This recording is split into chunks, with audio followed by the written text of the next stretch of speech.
See how they cut me off. It's all good. Let me shoot. Mm-hmm.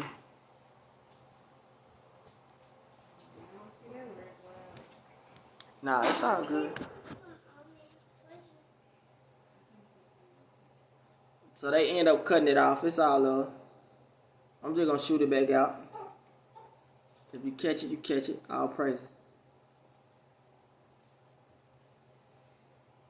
Salakia. Right? I don't know what happened, y'all.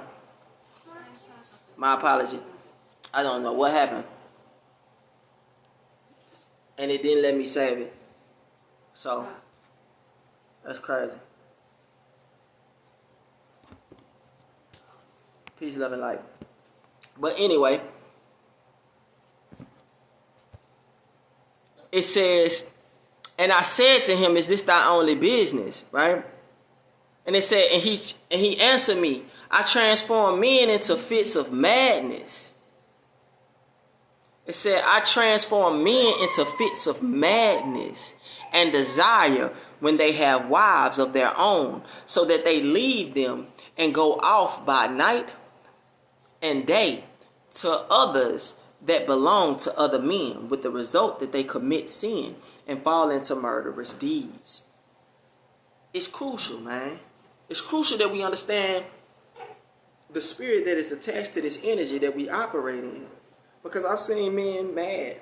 You know what I'm saying? Mad because they can't gain control.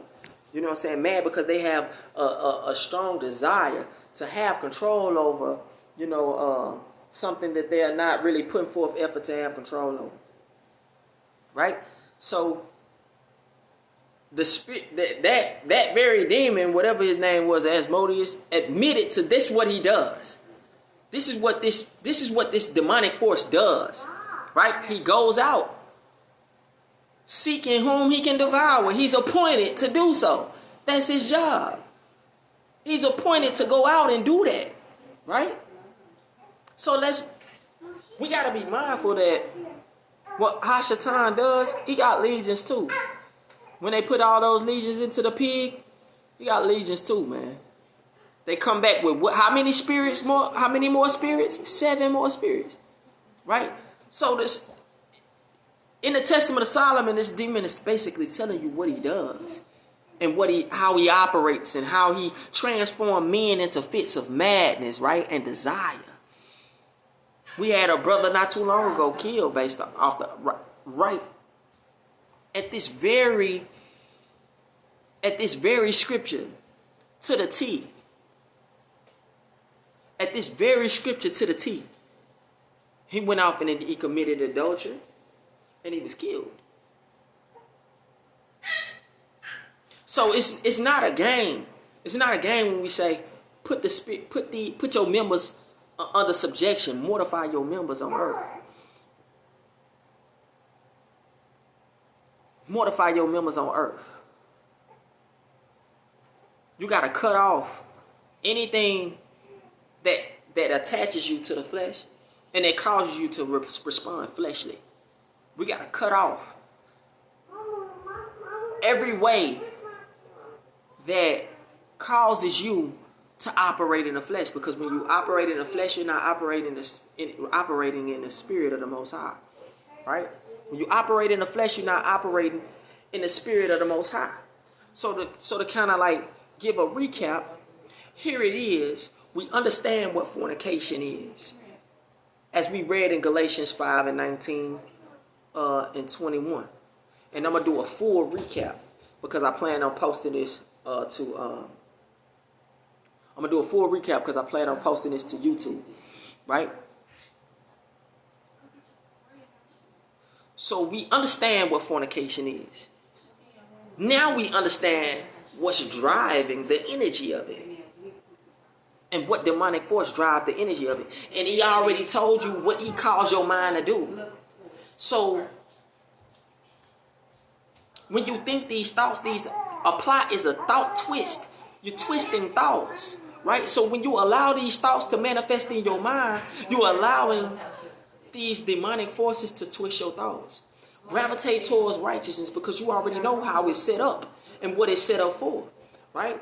So here it is. Here's the Hebrew. And after I give the Hebrew, I'm going to go back over. I'm going to full recap it real quick. Here's the Hebrew for the word fornication, which is zina. I ain't getting you. It's a pen up there?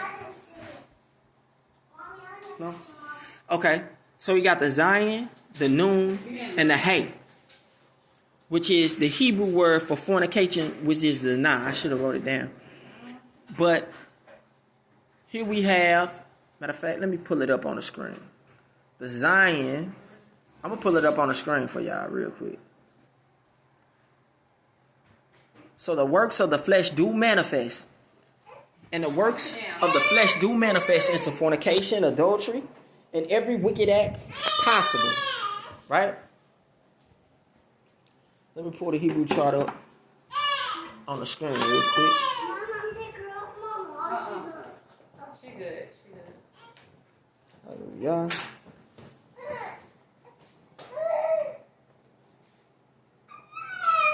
So the Hebrew word for fornication is zina, which is Zion, Noon, Hay, right? Zion, Noon, Hay. Hold on, let me get another picture real quick. I'm gonna do another picture.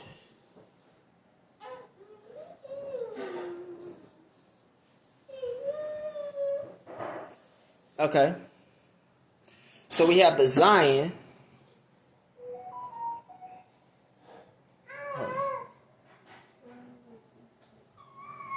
We have the Zion here.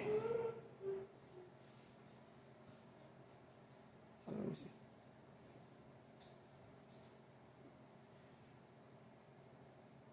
Okay, let me just point to it.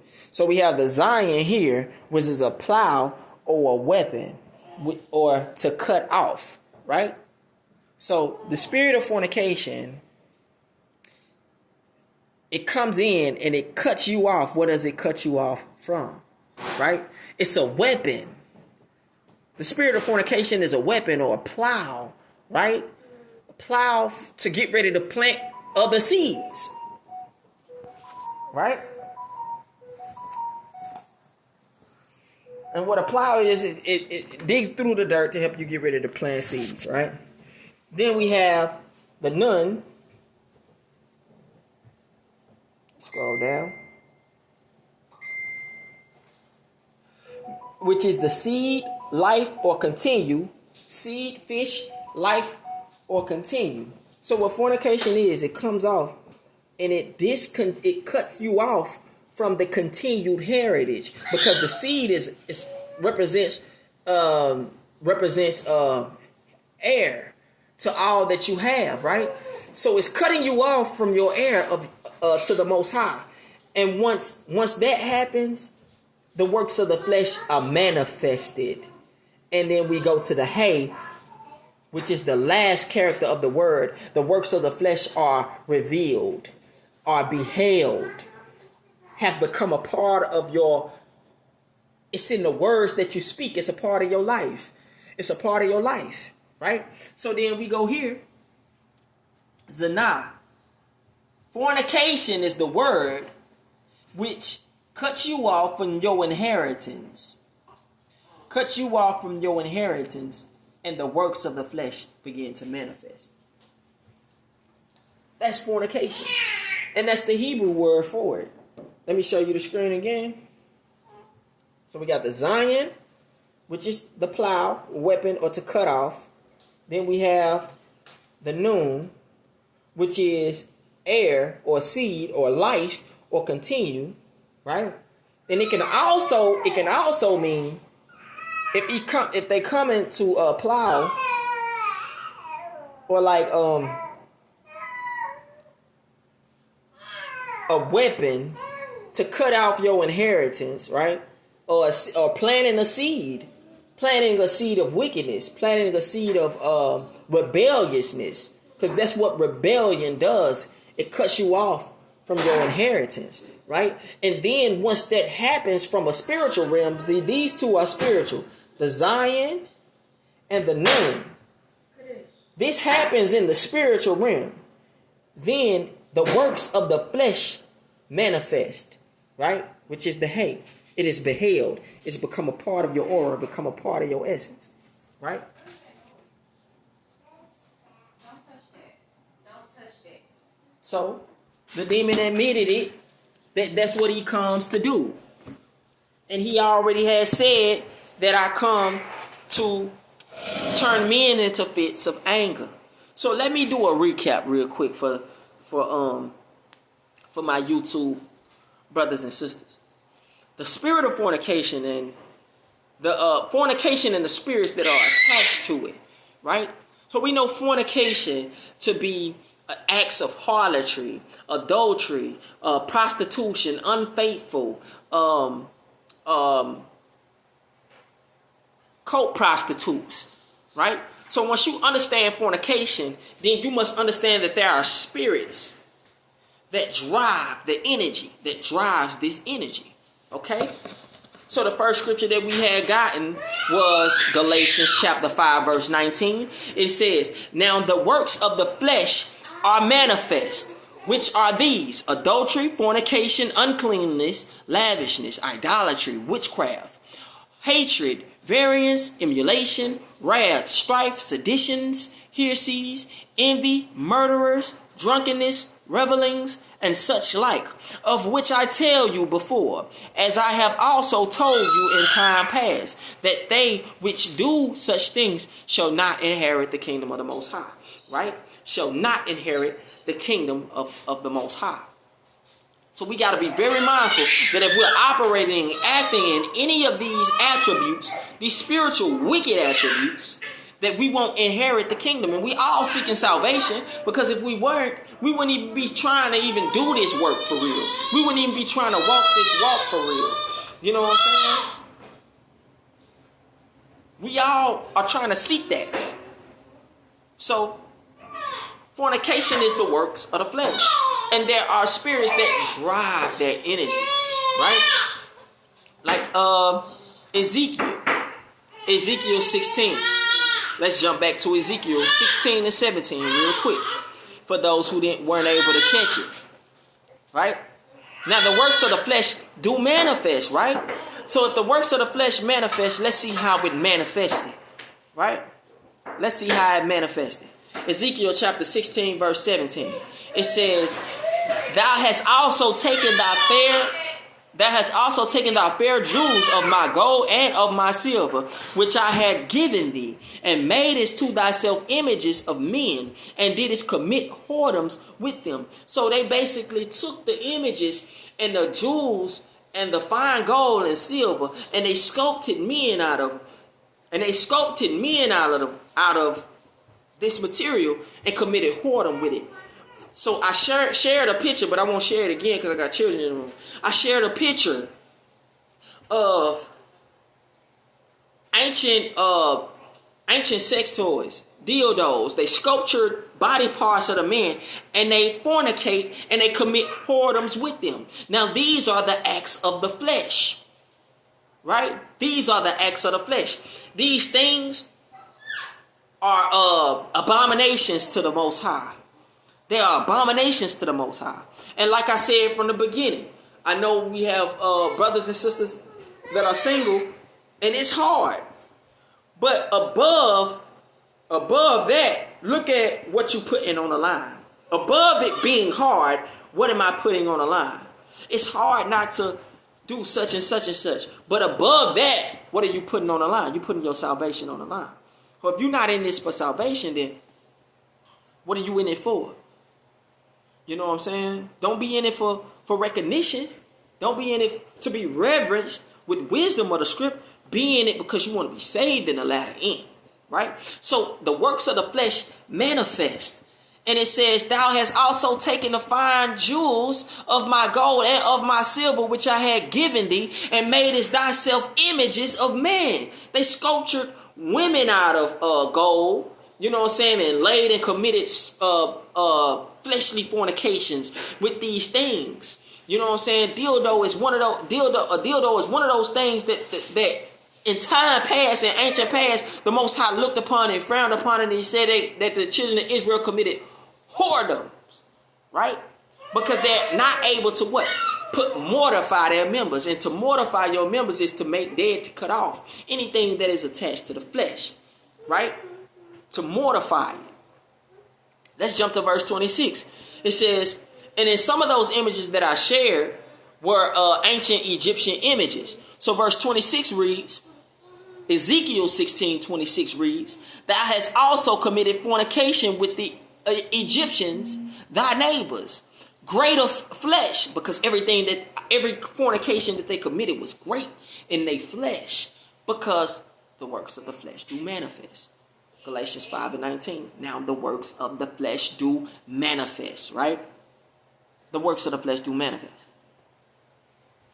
And has increased thy whoredoms to provoke the Most High to anger, right? We increased our whoredoms by duplicating the ways of the heathens, by allowing the ways of the heathens to manifest in us when we were considered righteous vessels, right? We were considered righteous vessels, man. Let's jump to Colossians chapter 3 and 5. Colossians chapter 3 verse 5. Now I'm having to do a full recap as well, because my last live, they cut me off. Or I might have made a mistake and did something. I don't know. We always want to blame the enemy, and sometimes it could be us, right? But Colossians chapter 3 verse 5. So I'm doing a full recap, right? Colossians chapter 3 verse 5, it says, mortify therefore your members which are upon the earth, fornication, uncleanness, inordinate affection, right? Inordinate affection. Let me see. Fornication, uncleanness, inordinate affection. Here it is.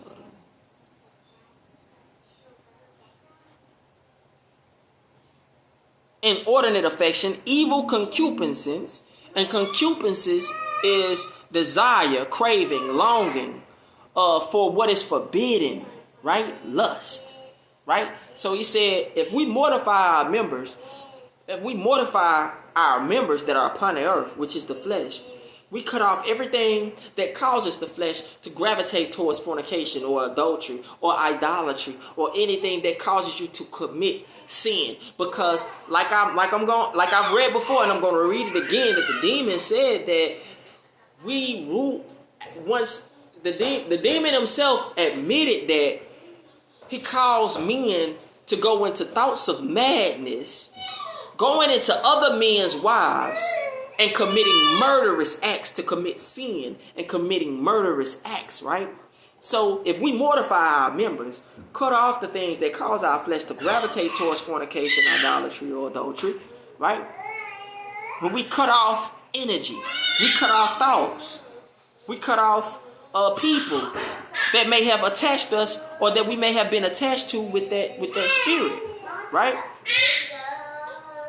It says, inordinate affection, evil concupiscence, and covetousness, which is idolatry, for which things sake the wrath of the Most High cometh on the children of disobedience, right? It cometh upon the children of disobedience. So all of this, if you are operating in this manner, the wrath of the Father will most definitely come upon you, because we got to learn how to be in a line and in tune with the Father through obedience. That's how we be in line and in tune with the Father, through obedience. You know what I'm saying? Fornication, lust, being alone and being by yourself is a hard thing to try to battle. But like I said, always look at what's at stake above how you feel or how absent you feel, right? Ephesians chapter 5 verse 3.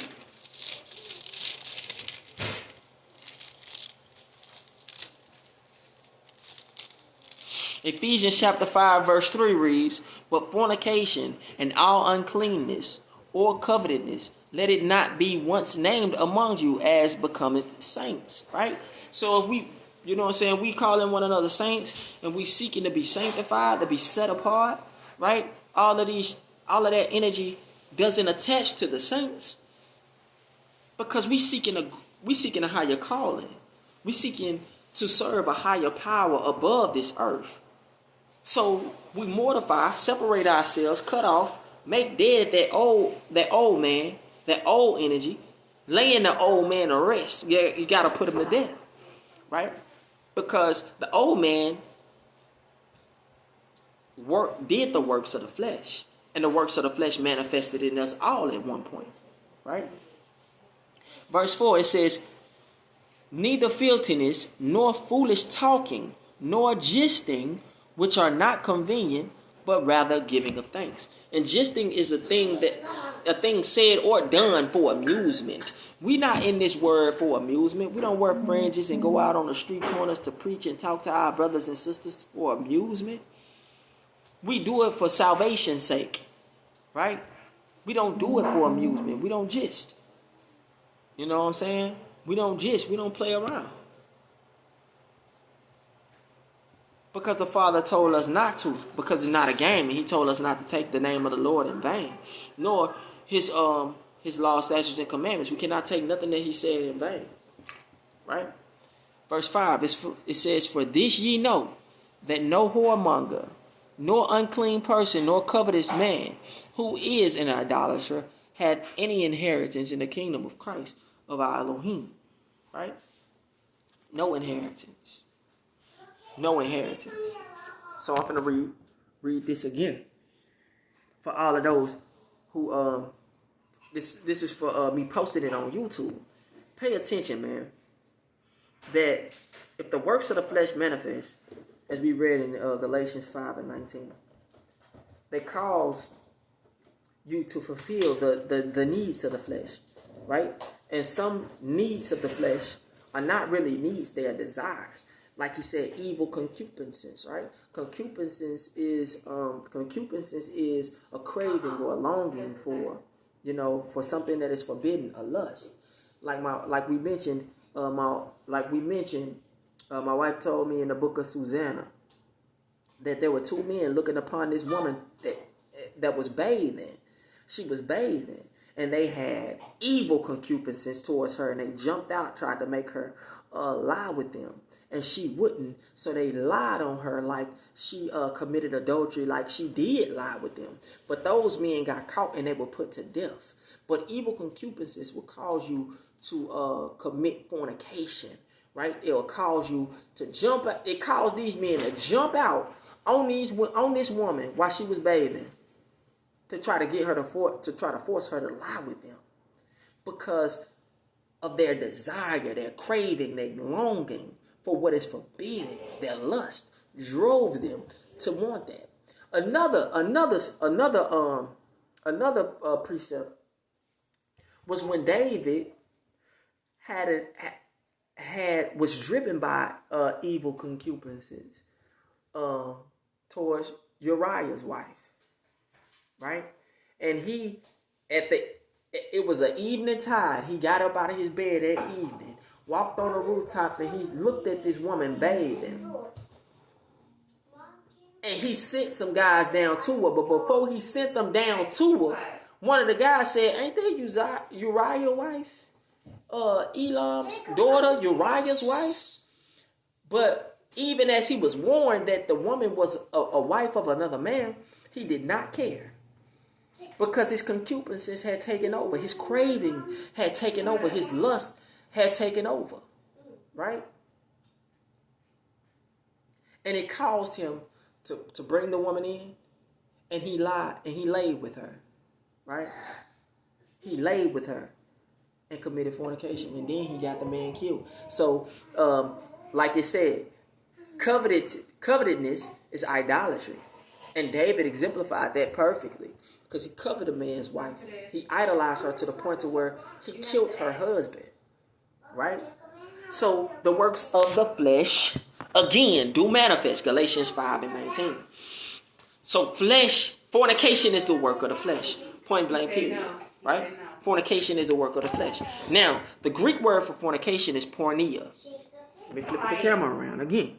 The Greek word for fornication is porneia. It's the Greek 4202, fornication, porneia. Now, the root word for fornication in the Greek is porn, right? So, if any of our brothers and sisters, majority of our brothers and sisters have purged themselves from their spirit of watching pornography, but for your edification, porn is basically when you watch porn and you give your spirit over to watching it, you basically giving your spirit over to indulge in fornication, right? So fornication, porneia, is illicit sexual intercourse, adultery, fornication, homosexuality, lesbianism, bestiality, incest, harlotry, idolatry, right? So it all goes back into idolizing something. Idolizing. You can idolize sexual energy. You can idolize sex and make it your God, right?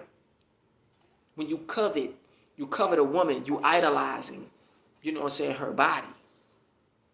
You know what I'm saying? You can make it your God. So porn is fornication, right? Porn motivates fornication. They wouldn't tell you this, so they would just say, hey, they Greek themselves, they Europeans themselves, so they can only use the words and the terms that they are used to, right? So fornication. So they don't say fornication, they say porneia, right? Porn. In its bastard English, they say porn. They just broke it down and say porn. So they basically saying fornication, right? So don't give your members, you got to mortify your members. You got to mortify each member. There's sin attached to the eyes. The lust of the flesh and the pride of life. There's sin attached to the flesh that we have to challenge and battle with, right? There's sin attached to hearing, because we can hear things that can persuade us to draw into sin. There's sin attached to the eyes because we can see things that'll draw us to sin. There's sin attached to to your mouth. You can say something or eat something that cause you to sin, right? Or you can say something and them will be your last word because you'll speak yourself into your death, right? So we have to mortify. We have to cut off we have to lock every gate, close every gate to our temple. Our body is our temple and we have gates to the temple. We have to mortify our members, cutting off anything that works the flesh. I'm not working in the flesh. I'm not moving in the flesh. I can't. Even if my mind is going through temptation and desire, I cannot allow it to what? Make it to the surface. And the surface is the what? The surface is the flesh. Because once those thoughts reach the surface, the flesh do manifest. Right? The flesh do manifest. So let me get back to this reading real quick. And this is for my brothers and sisters on YouTube. This is a heavy reading. Let me share this with y'all real quick. Right? Hey, I asked you to be quiet. Don't let me have to keep saying the same thing over and over. So this is the Testament of Solomon. The Testament of Solomon is a book that was shared to my wife, and my wife shared it to me. This is verse 16. It's only one chapter, but it's like 100-something verses. So this is verse 16. So to bring you up to date, in the Testament of Solomon, Solomon had a servant. His servant, he paid his servant. He fed his servant, gave him raiment and monies, right? But his servant was skinny. And Solomon came to his servant and he asked his servant, like, why you waxing so thin? I feed you every day. You got money, right? And the servant admitted that there's a demon that come to him every night. That he take his food and his and a portion of his money. And the demon sucks his thumb, right? And my assumption is that the demon was pacifying him or being pacified by him or seducing him to pacify him in some weird way. I don't understand it, but I'm going to dig into it a little bit more.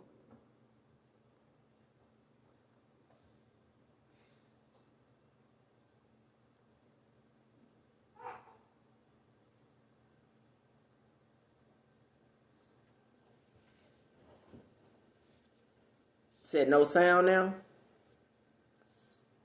They say ain't no sound now. But I'm going to keep going. Right?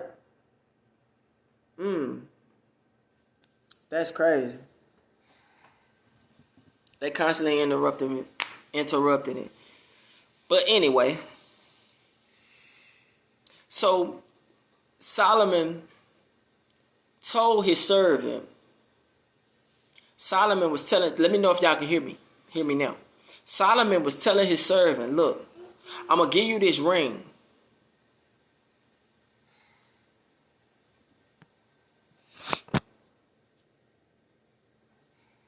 Let me see.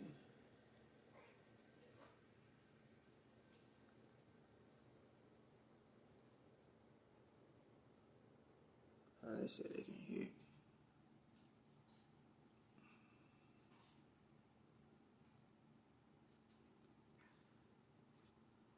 They said they can't hear it. No sound. That's crazy. That's crazy. Y'all still can't hear me? Let me know if y'all can hear me. Okay. All praise. So Solomon had given his servant this ring. And he told his servant to bind the demon up with this ring. And the servant did as Solomon asked.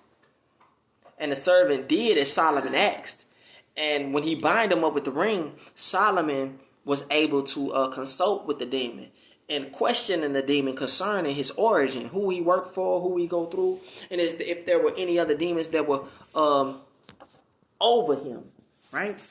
So here it is. Let me share this with y'all real quick. So we're going to bring it up to date. So it says, I then asked of the demon if there were females among them. And when he told me that there were, I said that I desired to see them.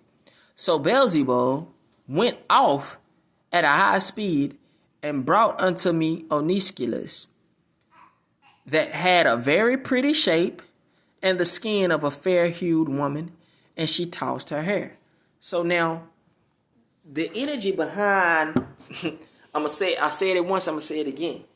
Like, there's an energy behind the shape of the black woman. There's an energy behind the hue of our people. And there's an energy behind the weave that's in the hair, right? So it said the woman had a very pretty shape, right? The woman had a very pretty shape, and the skin was a fine-hued woman, right? And she tossed her hair. We all know when a woman tosses her hair, it's about arrogance and it's about pride, right? So this image of this woman was basically letting you know, like, it's the spirit behind even our women presenting themselves in this fashion, a very pretty shape. Every woman want to be in shape, right? Every woman want to be in shape, but they don't really understand what spirit is being entertained behind it. Now, our women are naturally beautiful, naturally shapely, naturally hued, right? Naturally. But there's an energy behind the boasting of it. There's an energy behind the pride of it, right? And there's a spirit behind it. There's a spirit behind it, because even this spirit that was presented to Solomon, the spirit, she had a very pretty shape, very beautiful skin, but she tossed her hair. And pride, you know how women get the new weave, like I said before, the new weave and get the toss in it, because it's pride and it's arrogance and it's haughtiness attached to that spirit. It's crazy. Pride go before destruction, and the haughty spirit before a fall. My son just gave me that precept. Pride go before destruction, and the haughty spirit before a fall. So now, what I'm breaking down is fornication and the spirits that are attached to it. What drives it? What pushes it? Right? So we know that we can see through the text what not to do, but we also know now that there's spirits attached to these things. So now that you know what not to do, you can also now say that, oh, we recognize certain spirits on people. But we don't know what these spirits are, where they come from, or their origin, right? So we say, oh, that person got a spirit on him, right? But if we now express and share this information with them and let them know that it's a spirit behind their energy, it's a spirit behind their haughtiness and their pride and their arrogance. When you toss your hair back and forth and you glorify your shape and put on makeup to look as if you are this fair-hued woman, right? It's a spirit behind that. And what the spirit does, it attacks men. And that's what she said she did. Matter of fact, let me read this real quick. It says, let me read verse 17. It says, and when she came, it says, and when she was come, I said to her, tell me, who art thou? But she said to me, I am called Onishkilis, spirit wrote, Shabbati, Saturn, lurking upon the earth. There is a golden cave where I lie, but I have a place that even shifts. At one time I strangle men with a noose. At another I creep up from the nature to the arms. But my most frequent dwelling places are the precipices, caves, ravines. Oftentimes, however, do I consort with men in the semblance of a woman, right? And above all, with those of a dark skin. For they share my star with me, since they it is who privately or openly worship me, right? So then you have men who glorify women of beauty and women of this statue, right? So she basically telling you that she gravitates, she pulls you in. She lures you in through beauty and lust and desire, right? And she presents herself in this aura where, dang, like, you seen men gawk over women that just came out the beauty shop, put on high heels, short skirt, tossing their hair back and forth. That was an image given. That was a tool given from a demonic spirit that our women use today, right? They use it today. Don't miss this precept. I'm finna jump down to 21. So there was another demonic spirit that Hashatan had, that Solomon had binded. There was another spirit that Solomon had binded, right? And this spirit was called Asmodeus. I'm going to read 21. And it says, and I at once bade another demon to be led unto me. And instantly there approached me. And instantly there approached me the demon Asmodeus, bound. And I asked him, who art thou? But he shot at me a glance of anger and rage and said, and who art thou? And I said to him, thus punished as thou art, answer thou me. He was basically saying, you the one punished, you the one that changed, you need to answer me. But he with rage said to me, but how shall I answer thee? For thou art a son of man, whereas I was born an angel seed, he was boasting and arrogant, like, man, you a son of man, man. I was born of an angel seed, right? By a daughter of man, so that no word of our heavenly kind addressed to the earth born can be overweening. Wherefore also my star is bright in heaven, and men call it some wane and some the dragon's child. I keep near to this star, so ask me not many things. For thy kingdom also after a little time is to be disrupted, and thy glory is but for a season. And short will be thy tyranny over us.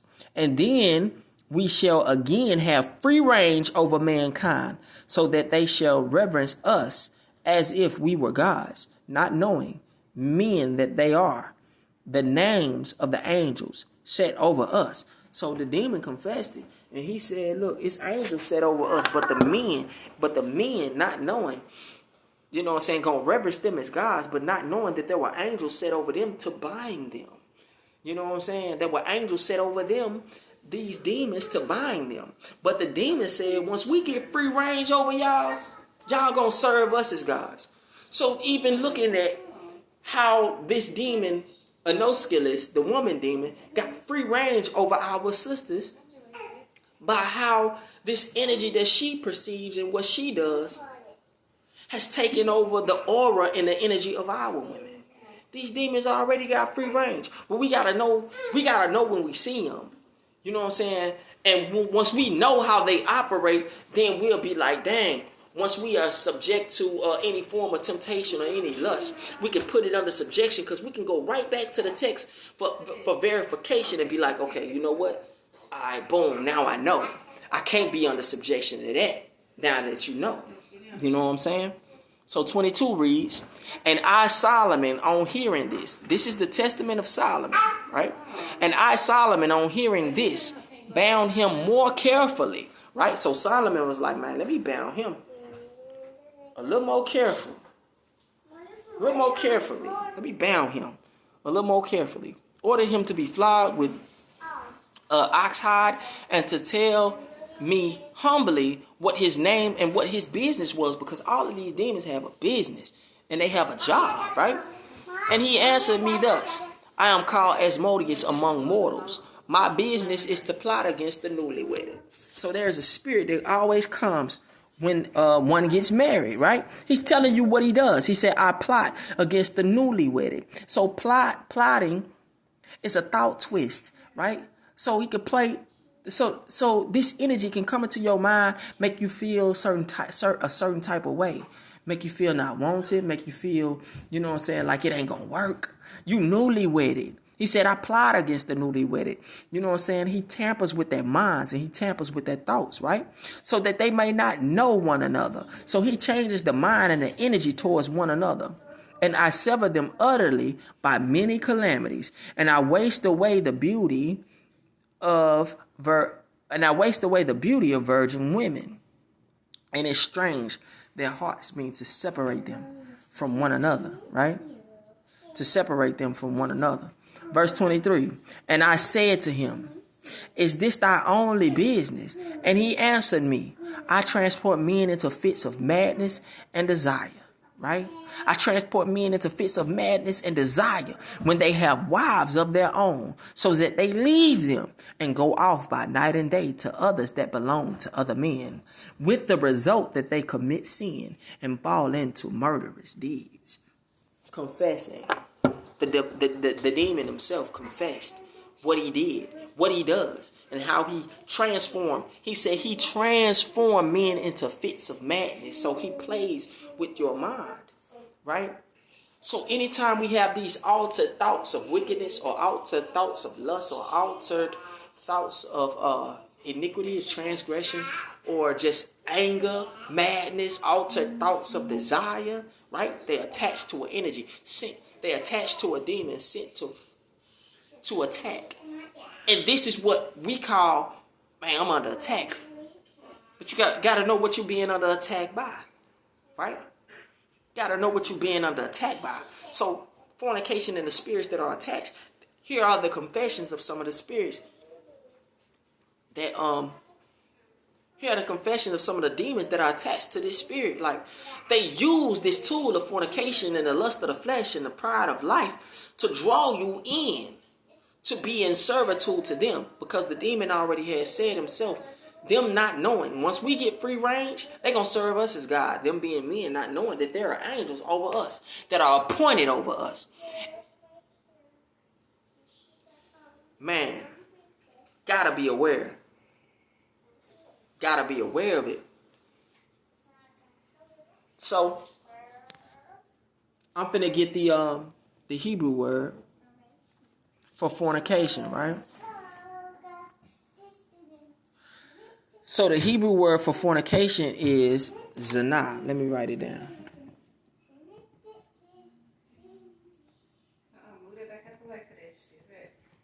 This pen don't work. Right? So the Hebrew word is zina.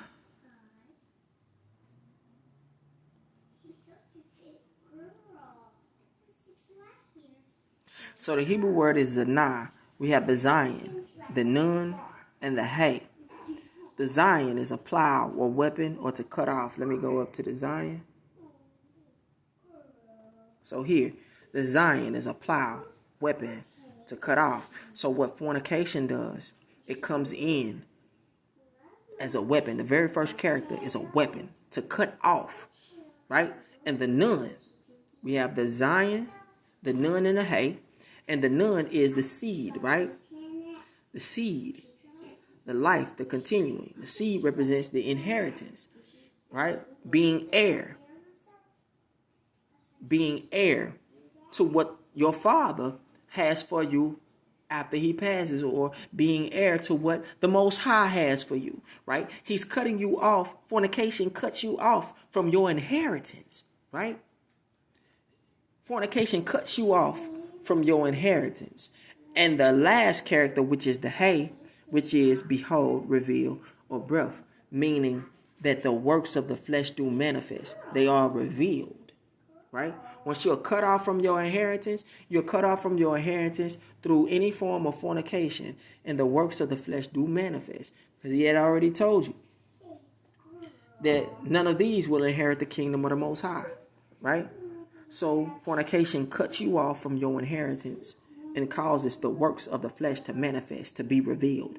The works of the flesh, right? In Galatians 5:19, the works of the flesh do manifest. And we also went through Ezekiel 16:17, where it talked about how they were so in tune with the works of the flesh that they even made images of men to lie down and fornicate and commit whoredoms with, right? So you can't allow the works of the flesh to manifest to the point to where you're acting on every lustful desire to entertain the flesh. We gotta put this spirit under subjection, and we gotta know when this spirit is present, right? Because you have men who just get married, you know what I'm saying? Angry, rageful, vengeful, you know what I'm saying? Because of things that they went through in their past. You know what I'm saying? Ready to fight, ready to attack, ready to commit all kind of, like adulterous acts through madness. You know what I'm saying? Just because of anger and desire, right? Just because of anger and desire. So that's what the Spirit said. That's what the Spirit wrote. It was like, man, I transform men into fits of madness, right? I transform men into fits of madness, yo. And desire. Said I transform men into fits of madness and desire, man.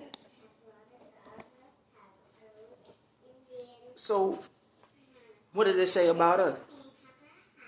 You know, because the demon had already said what? Look, y'all, man, once we get free range, y'all ain't gonna even know. Y'all ain't gonna even know. Wow. Said y'all not gonna even know.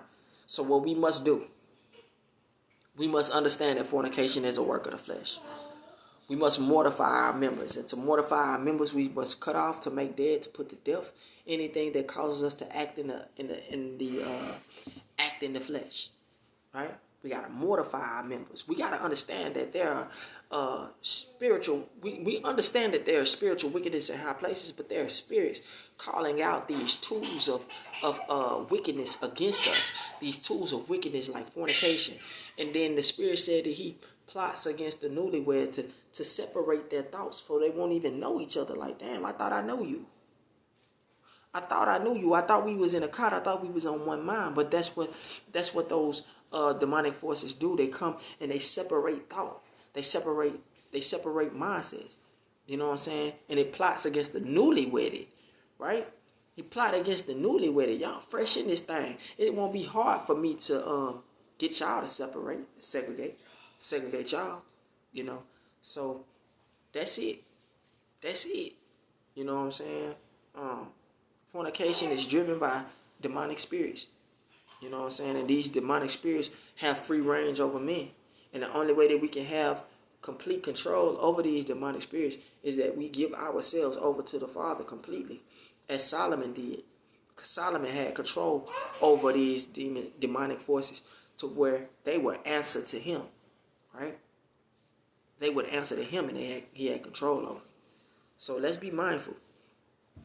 that as we mortify our members, the works of the flesh, as we mortify our members and cause the works of the flesh to cease, that they don't manifest within us, because the Father won't be able to dwell within us if we defiling our temple.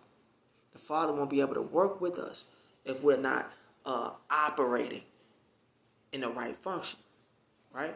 So we got to be mindful that we're not being controlled by these demonic forces that have free range over mankind.